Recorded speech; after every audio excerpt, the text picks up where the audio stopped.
Hey everyone, today we're going to talk about what is roof deck and why is it important for my roof. I'm Nelson from WISA and we're your roofing specialist.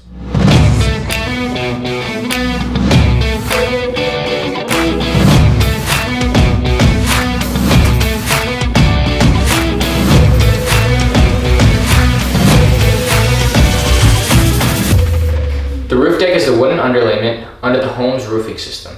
Here in Northern Virginia, most roof decks are either wood strips, OSB, or plywood, and the thickness varies depending on when the home was built and what the codes were around during that time. Now, what are wood strips? A wood strip is exactly what it sounds like. It's a piece of wood that's commonly about 1 by 6 in dimensions, and you'll find this in most older homes. Now, something else that's different from wood strips are OSB. That stands for oriented strand boards. These are most commonly used in residential buildings here in Northern Virginia. It's actually a mixture of long strips of wood that are strategically placed and then dried and treated with wax. They're grouped in big sheets and pressured with high temperatures. Now that's different from plywood. There's a big misconception there. A lot of people think that that's plywood. Plywood is made from long knife peels of thin layers of wood that are dried with several layers of veneer put together, and the grains are usually facing a different direction between each layer.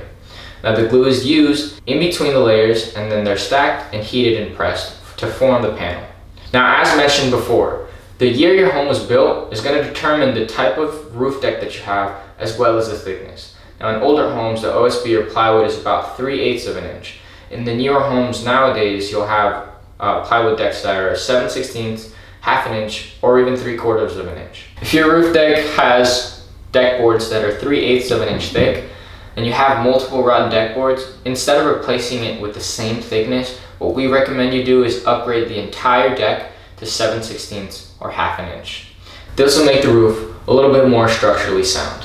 If your home has wooden strips, it's common to install the entire roof deck with OSB, especially if those wooden strips are rotten. Now whether you're using OSB or plywood, you need to make sure that there's 1/8 of an inch gap between the boards. This allows the boards to expand and contract. So this is done by placing clips in between each board. Now that's code in most areas, if not all areas. And if done correctly, you can see those clips from inside the attic under the deck.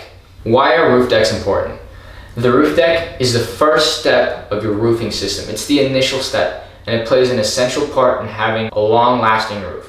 Before the roof system is installed, the deck should be dry, should be clean of all other debris, and should be nail-free. There should be no nails popping out from there. Now remember, the roof deck is one of the most important steps when it comes to replacing a roof. You want to have a good roof because it provides protection for you guys, and it's the first step in the rest of the roofing system.